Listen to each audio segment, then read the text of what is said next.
பர்சன்டேஜில் இந்த model question எக்ஸாம்ஸில் அடிக்கடி கேட்குறாங்க. அதாவது ஒரு ஃபேமிலி துணி வாங்கலான்னு கடைக்கு போகிறாங்க.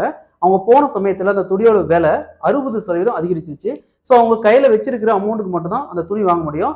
ஸோ அவங்க வாங்கலாம்னு நினச்சிட்டு போகிற இந்த துணி அளவு எவ்வளோ குறைன்னு கேட்குறாங்க. இப்போ எக்ஸாம்பிளுக்கு ஒரு 10 மீட்டர் வாங்கலான்னு போனால் ஸோ எத்தனை மீட்டர் சதவீதத்தில் குறைன்னு கேட்குறாங்க. ஸோ இந்த மாடல் சம் கேட்டாங்களா எப்படி குயிக்காக சால்வ் பண்ணலாம் போகலாம். வீடியோ கடைசி வரைக்கும் பாருங்கள். வீடியோ எண்டில் ஒரு ஹோம்ஒர்க் இருக்கும். அந்த சம சால்வ் பண்ணவே இந்த மெத்தடில் எப்படி சம்லாம் சரி ஈஸியாக நீங்கள் சால்வ் பண்ணிடலாம். கொஸ்டினில் துணியோட விலை எத்தனை சதவீதம் அதிகரிக்குன்னு சொல்கிறாங்க? 60%.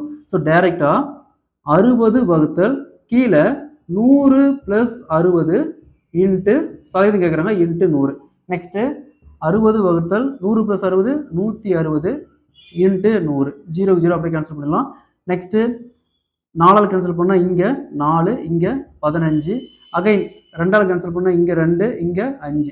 5 × 15 75 வகுத்தல் 2 இருக்கும். அப்படியே கேன்சல் பண்ணால் 37.5%. ஸோ அவங்க வாங்கலாம்னு நினச்சிட்டு போன அந்த துணியோட அளவு பார்த்தோம்னா 37.5% குறையும். Option A is the correct answer. So அதே மாதிரி இந்த சம் பாருங்க. ஒரு சக்கரை வாங்கலாம்னு கடைக்கு போறாரு. அவர் போன டைம்ல அந்த சக்கரையோட விலை 25% அதிகரிச்சிருச்சு.